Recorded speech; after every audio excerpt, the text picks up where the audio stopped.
क्योंकि माता रानी 4-5 चीज़ों से बहुत ज़्यादा प्रसन्न होती है। एक अखंड ज्योत से प्रसन्न होती है वो, एक कन्या पूजन से भारी प्रसन्न होती है, एक ज्वारों को बोने से बहुत प्रसन्न होती है, और एक दुर्गा पाठ के द्वारा माँ बहुत प्रसन्न होती है, और यज्ञ के द्वारा माँ अति प्रसन्न हो जाती है। और माँ जब प्रसन्न हो जाए तो ददात वित्तम पुत्रांश मतिम धर्मे गतिम स्वाम। जीवन की ऐसी कौन सी चीज़ है जिसको माँ न दे पाए? चारों पुरुषार्थों को माँ दे देती है।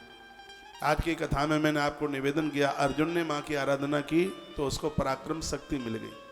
हरिश्चंद्र राजा ने माँ की आराधना करी तो उनको सत्य की शक्ति मिल गई। ध्रुव जी को भक्ति की शक्ति मिल गई। हनुमान जी को ब्रह्मचर्य की, भीष्म बाबा को ब्रह्मचर्य की शक्ति मिल गई माँ की कृपा से। वाल्मीकि महात्मा को कवित्व की शक्ति मिल गई माँ की कृपा से, और मुझे भी कथा कहने की शक्ति मिल गई माँ की कृपा से।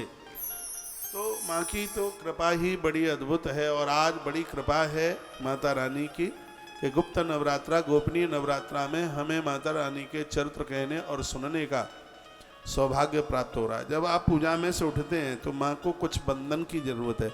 भवानी अष्टक बड़ा अद्भुत है, पता नहीं आप पढ़ते हैं कि नहीं। ना पढ़ते हो तो इस नवरात्रा में आप भवानी अष्टक जरूर पढ़िए। माँ को प्रसन्न, जैसे महादेव को प्रसन्न करने के लिए एक बड़ा सुंदर सा है रुद्राष्टक, कन्हैया को प्रसन्न करने के लिए गोपी गीत है, उसी प्रकार से माँ भगवती जगदम्बा को अतिशय प्रसन्न करने के लिए श्रीमद् देवी भागवत में एक अष्टक है, और उस अष्टक का नाम है भवानी अष्टक। माँ इससे बड़ी प्रसन्न क्या होती है, वो तो भक्तों को कहती है कि हम तो तुम्हारे ऋणी हो गए।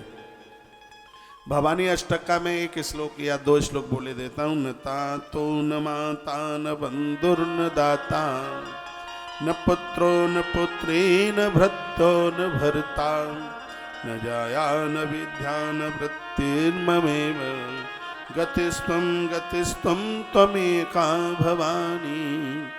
भक्त कहता है माँ भवानी, माता पिता भाई बंधु पुत्र पुत्री व्रत स्वामी नौकर चाकर स्त्री विद्या और वृत्ति, इनमें से कोई भी मेरा नहीं है, सिर्फ हे माँ एक बस तू तू तू तू, और इसमें बस एक माता तू ही मेरी है।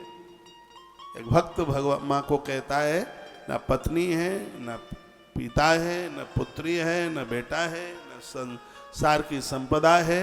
यदि कोई है तो गतिस्त्वम त्वमेका भवानी, मेरी गति हे माँ आप हैं, आप ही हैं। मैं आपके चरणों में हम वंदन करते हैं, प्रणाम करते हैं।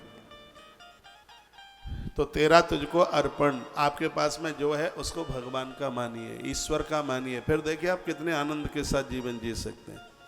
कथा में तो कह देते हैं, आरती में तो कह देते हैं तेरा तुझको अर्पण क्या लागे मेरा। यदि कोई ज्योति चप्पल उठा के ले जाए तो मैं खोपड़ी फोड़ दूं तेरा, है सत्यानाश हो जाए तेरा। पांडाल में तो कहता है तेरा तुझको अर्पण क्या लागे मेरा, और यदि ज्योति चप्पल कोई ले जाए तो रो के कहता है सत्यानाश हो जाए तेरा। नकली भाषा नहीं। यदि आपने समझ लिया है कि हमारे पास सब कुछ भगवान का है, परमात्मा का है, तो उसको परमात्मा का ही मानिए। भक्त की आंख में आंसू आ गए और उसने कहा हे माँ आपके अलावा हमारा कोई नहीं है, न तातो न माता, न माता न पिता, न बंधुर न दाता, न भाई, न संसार में कोई ऐसा देने वाला, न पुत्र न पुत्री, बेटा बेटी कुछ नहीं, न भृत्यो न नौकर चाकर, न भर्ता न पति, न जाया न पत्नी, न विद्या न वृत्तिर्मेव न धन, कुछ भी नहीं है। गतिस्तम त्वमेका भवानी, हे माँ मेरी गति सिर्फ तू ही है, तू ही है माँ, मेरी गति तू ही है।